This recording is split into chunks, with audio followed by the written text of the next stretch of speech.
What's up? Michael Gavin here, out on a beautiful bike ride this morning. This is going to be about helping you take action.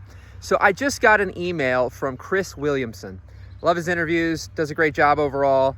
And it was about the fact that there's two different people and going to the gym. And one spends 8 hours thinking about they should, they shouldn't, I don't know, and all day they suffer from thinking should they or shouldn't they go to the gym. And the other person doesn't spend all day worrying about going to the gym, they just go to the gym. What I realize is he acts like that is a simple choice, although it is. But the person who doesn't spend all day thinking about it doesn't necessarily try to not spend all day thinking about it. That's just who they are right now, or who they became. Now, the person who spends all day thinking about the fact of whether or not they should go to the gym likely is also not attempting to try to think all day about whether they should or shouldn't go to the gym. They've become that over time.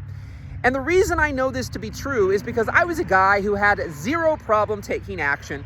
MIA, which I have my shirt on right now, except for it's inspired action. This is one of those, because I'm on my bike ride and I'm like, do I wait till I get home with these gnats? They're everywhere. Do I wait till I get home to record this video, or do I just take the inspiration I have now and record where I am? And so I decided to make a choice in this moment to take action right now and record where I am.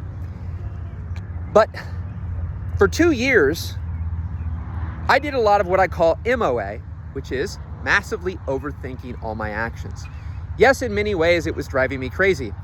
And I could not figure out why I went from a person who did nothing but take MIA, really from what I realized from very young age, high school, getting out of high school, not going to college, up until really late September of 2021. Some things happened. I don't need to go into a dissertation right now.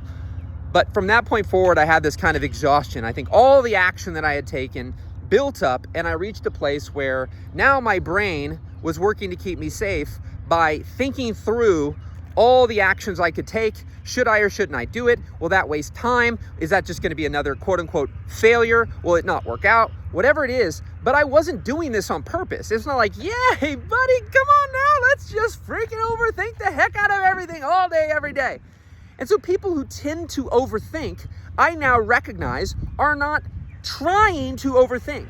It's not this choice they're making every day and going, this is just the greatest thing since sliced bread. I just freaking love overthinking. I love not taking action. And so what I realized in my own personal life, and he says something about, you don't have to figure everything out and find out all your traumas. That is true to the degree that, do you have to get down to the deepest, darkest, deepest pits? Not necessarily. But here's what I found, is that for me personally, I've had to recognize, why does my brain keep sabotaging me and putting up an invisible brick wall around taking action?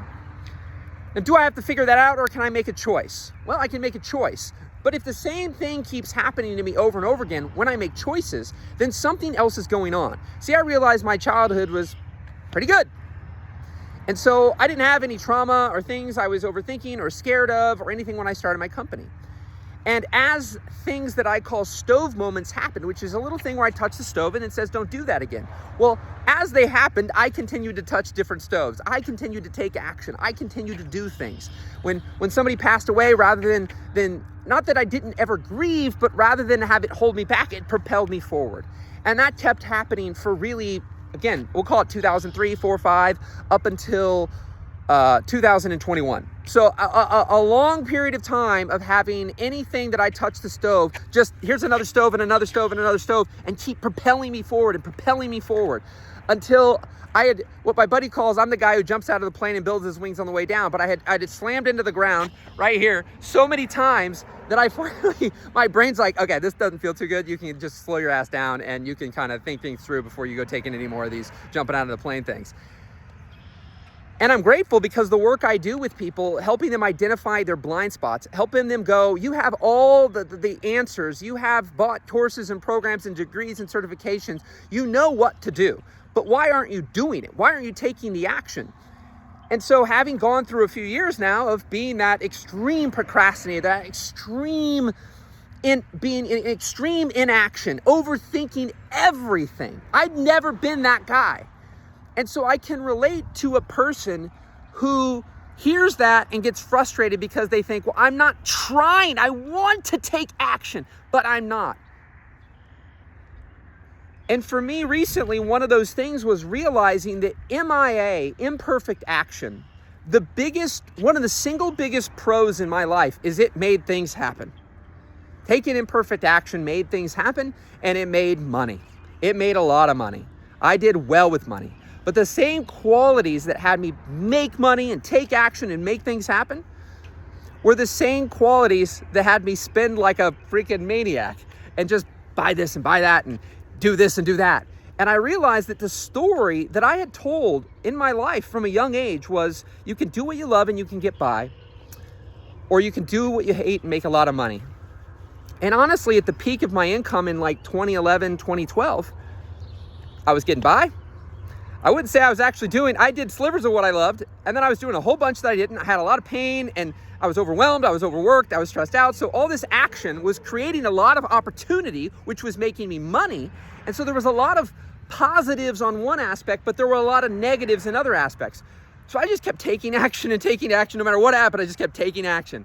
And it solved in many ways, the money issue, and it solved the creating opportunities issue, but it always created other problems. And it hasn't been till these last few years and even last week that I really identified what was going on, because the action part wasn't an issue for a long time, but other things were still sabotaging me. So in recent times, what happened is that I realized that I associated my brain, not my conscious, like I'm sitting around all day thinking about this, but my subconscious mind that's sabotaging me is associating MIA with pain, right? So finally, after touching enough stoves, my brain says, no more touching the stove, because when you do that, it equals pain.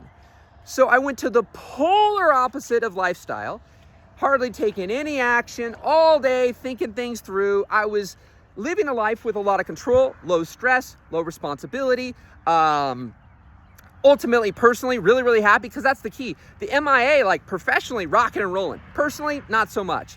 MOA, personally, rocking and rolling. Professionally, not so much, right? Now, I was doing things professionally that I loved, but there was things I knew that I wanted to, like, I feel good when I'm taking action. But I've had to now, in what's called CBT, cognitive behavioral therapy, you're reframing your thoughts. And so what I found is that I had a guy once, he goes, well, there's people in my program that aren't doing mindset stuff, and they're doing just fine. I'm like, well, neither did I, brother, man. Like, when I grew my business initially, I wasn't having any kind of form of therapy or counseling or coaching or mindset work on a regular basis. But I took action. I didn't need any help to do that. But if you've been stuck for a while now and you're not taking action, the likelihood that just simply, I'm just going to do it today is possible. But not that you have to uncover everything, not that you have to be perfect, because the whole process of MIA and imperfect action is to be imperfect. But there are aspects where I think that if we can uncover the blind spots, if we can uncover the language and the thoughts and the things that are holding you back, and we can shine some light on them, you can become aware of those things so you can go, that's not true anymore. So what if I had to tell myself here just in the last few days, and we'll have to continue, because I've done versions of this in the past, but a little bit more unintentionally, is that I will have to tell myself each and every single day that things pop up, that MIA is safe. The taking imperfect action is, I can take all the positive qualities of taking MIA and there's positive qualities from overthinking, right? There's some times where it does maybe save you some time here and there and keeps you from doing things. But like, for me, MOA has been, I've had a great personal life. I've been super happy, stress-free. I have a lot of freedom, a lot of control over my schedule. I'm really good with money now. Just haven't been making it as well as I used to, which is changing. And then in the past, again, all those things that were good were bad. I wasn't good with money. Personally, I was unhappy, overwhelmed, overworked, stressed out, Well, at the beginning of the year, I came out of the gates like blazing, man. I'm ready to rock and roll. And I made more money with my coaching in 3 months than I had in the whole prior year. And I wasn't doing things perfect. I wasn't doing things right. I wasn't doing things that were observably to other people the thing I should do. But I was also happy. I was still good with money. I was not overwhelmed, not overworked, not stressed out. Like, it was good. It felt great to be taking that action. Recording this video right now, that's one of those moments where I started to get in my head and I did take the moment to do it. So there's this combination of, you can start today catching yourself and taking the action that you want to take. But when it comes to the overanalyzation and the overthinking, that's not just going to evaporate over time just because you start taking some actions. There's still going to be this chronic voice in your head that continues to tell you, don't do that, you shouldn't do that, that's bad, and you have to go, no, it's okay. I got this. I'm not the same person I was, and I can now evaluate situations. I can take my MIA, but I don't have to spend like crazy. I don't have to be impulsive with my money. I don't have to have action and MIA ruin my life, right? But I'm making a lot of money and professionally it's great, right? I don't have to have those things happen. So whatever it is for you, whatever that thing is that you're worried about, I'm here to help if you want to reach out, because that's the thing I do, is help shine a spotlight on the things, on the blind spots, because that's what I've done mostly for self, but also have had others help me do, because sometimes the greatest brain surgeon can't do his own brain surgery. So sometimes we need somebody else to see what we can't see when we're in the thick of it all day, every day. I mean, I've spent the better part of a decade to be able to, even come close to identifying some of my own blind spots. But when you shine a light on these things and you start to get aware, I'll give you one final story. There was a guy inside of a coaching program, and I'm the mindset guy in the program, right? So you don't really necessarily come to me with, I don't know how to do blank, because there's other people in the program that are teaching you how to do blank, right? So in this instance, I don't know how to get clients. Well, there was like 80 to 100 people in the group, in the community, doing the same thing. There's multiple other coaches who are the kind of the like tactical coaches. There is, there's 200 hours of training videos. Like there's plenty of step-by-step how-to. So the excuse of I don't know how to wasn't really the problem, but he didn't know how to ask any other questions. So if you ask the normal person, I don't know how to, they're going to tell you, you do, and there it is, do it. And then you're wondering why every day you don't. And I go, yes, you could act as though it's just as simple as just doing it, but there'll be more and more resistance to doing that thing at times unless you can identify why the heck you aren't doing it to begin with. And if you can identify that, then you can make it not so scary. It's kind of like turning on the lights in a dark basement. Once you flip the lights on, it's not that scary. But if your brain doesn't know why it's not that scary, then it's going to continue to be scary. And so in his situation, I said, well, how'd you get the clients you had? Because he had like 2 clients at $2,500 a month, but wanted to make more money. And he tells me, and I'm like, okay, well, that's not luck. Because see, if it was luck, then I could understand why he would think I don't know how to, because the ones he got fell into his lap. But because they didn't, I said, now tell me this then. If I could wave a magic wand and give you 2 clients identical to the 2 clients that you already have in every way, shape, and form, how would that make you feel? And guess what he said? He didn't go, oh my God, that'd be amazing, which would again would mean then he really probably just needs to take action, right? If he knows how to do it, and the 2 clients he has are amazing, then the probability decreases pretty heavily that his issue is he doesn't know how to. He just really needs to do it. And for some reason, there could still be some other things, but he's just not. But that's typically not what's going on. And so in his case, he complains for the next 10 minutes about the clients he has. They're a pain in the butt. They're difficult to do. They take up a lot of time. They're causing him a lot of stress. He's overwhelmed by these clients, but yet he wants more money. Well, the problem is that's where the blind spot is. That's where the sabotage is. That's what I call the subconscious sabotage, right? That's the stove moment. These 2 clients cause pain. That's the issue. The 2 clients cause pain. So the brain subconsciously, when he goes to do the things that the brain knows would get him more of pain, it goes, go do something else. Now that might not be good for your bank account, but the reality is it's good for your brain. And so what it does is it sabotages you from taking the actions, has you screw around on your phone, procrastinate, go do everything but the things that would basically cause more pain. And so when you can identify that, now you know, okay, well, it's not that I don't know how to get clients, it's that I don't know how to get clients that I like, that I love, that are great to deal with and fun and enjoyable and, that also pay good money. So the brain only thinks right now that clients equal pain They equal money, but they equal pain. Well, the brain's designed to keep you safe and keep you out of pain. So if doing something like wanting money causes pain, but you want it, but all of it's associated with pain, the probability of you doing that thing is low. It's like if you think people are evil and bad and people with money are evil and bad and they're all a bunch of a-holes and they take advantage of people, all these things, but you want money, you're likely to not have it because your brain doesn't want to be those things. And so you'll sabotage and keep yourself broke even though you want the money part without the negativity. But until you can identify that you can have the money part without the negativity, you'll likely never do the things to get the money part. So I think that's good for right now. We'll leave that. God dang, God diggity dang.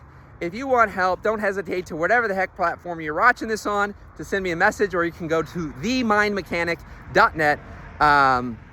Dig around there, explore, reach out, say hello. I'm here to help.